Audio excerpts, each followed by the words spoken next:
జపాన్లోని ఓ నిరుద్యోగి తెలివితేటలు చూసి ఇప్పుడు నెటిజన్లకు దిమ్మ తిరుగుతోంది. ఇలా కూడా చేయొచ్చా అని చాలామంది షాక్ అవుతుంటే, అతను ఇంత తెలివితేటలను ఏదైనా పని చేయడానికి ఉపయోగించుంటే ఇప్పటికీ లైఫ్లో సెటిల్ అయ్యేవాడని అంటున్నారు. ఇక అతను చేసిన పనికి ఒక దేశ ప్రజలే అతనిపై కోపంగా ఉన్నారు. మరోవైపు అతడు చేసిన స్కామ్ బయటపడిన తర్వాత ఫుడ్ డెలివరీ యాప్స్ కంపెనీలు మరింత అలర్ట్ అయ్యాయి. కస్టమర్ ఐడి వెరిఫికేషన్, అలర్ట్ సిస్టంలను కఠినతరం చేస్తున్నాయి. అయితే ఇదంతా కూడా అతడి కారణంగానే అయిందని అందరూ తిట్టుకుంటున్నారు. ఇంతకీ ఆ నిరుద్యోగి చేసిన పనేంటనేది తెలిస్తే మీరు ముక్కున వేలు వేసుకుంటారు. ఇదేం పాడు పని అని తిట్టిపోస్తారు.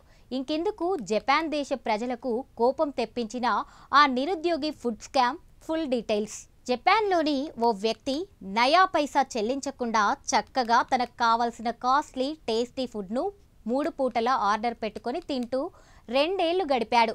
ఇదెలా సాధ్యపడిందని ఆశ్చర్యపోకండి. ఇక్కడే పెద్ద స్కామ్ ఉంది. వ్యాపారాభివృద్ధి కోసం సంస్థలు కస్టమర్స్ని ఆకట్టుకునేలా రకరకాల ఆఫర్స్ని ప్రకటిస్తుంటాయి. ఇలాంటి ఒక ఆఫర్ ఫుడ్ డెలివరీ యాప్ ప్రకటించింది. ఆ యాప్ ప్రకటించిన ఆఫర్తో ఆ కంపెనీని మోసం చేస్తూ దాదాపు 2 ఏళ్ల పాటు ఖరీదైన ఆహారం ఉచితంగా తిన్నాడు జపాన్లోని ఓ నిరుద్యోగి.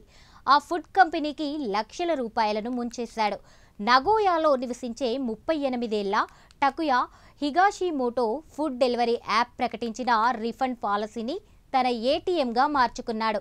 అతను యాప్ ఉన్న లోపాలను ఉపయోగించుకొని 2 ఏళ్ల పాటు ఫ్రీగా ఖరీదైన ఆహారాన్ని తిన్నాడు. టకుయా డెమెక్యాన్ అనే ఫుడ్ డెలివరీ ప్లాట్ఫామ్లో 2 ఏళ్ల పాటు ప్రతిరోజు ఇల్బెంటో హంబర్గర్ స్టిక్తో పాటు రకరకాల ఖరీదైన వంటకాలతో పాటు ఐస్ క్రీమ్ను ఆర్డర్ చేసేవాడు.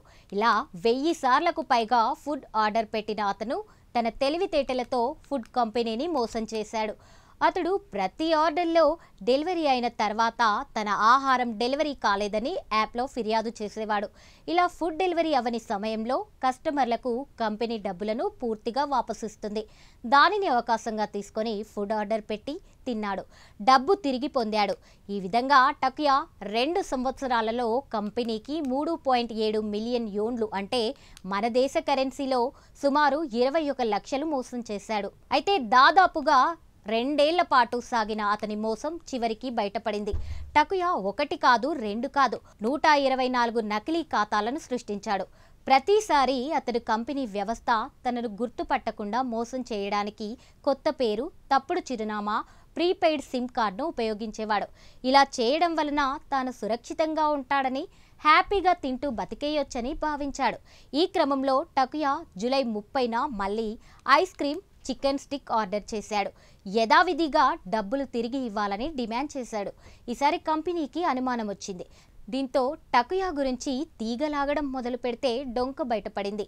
టకుయా 1 సారి కాదు 2 సార్లు కాదు 1095 సార్లు ఇలా చేశాడని, రీఫండ్ పాలసీలోని లొసుగును ఉపయోగించుకొని కంపెనీకి గణనీయమైన నష్టాలు కలిగించాడని దర్యాప్తులో బయటపడింది.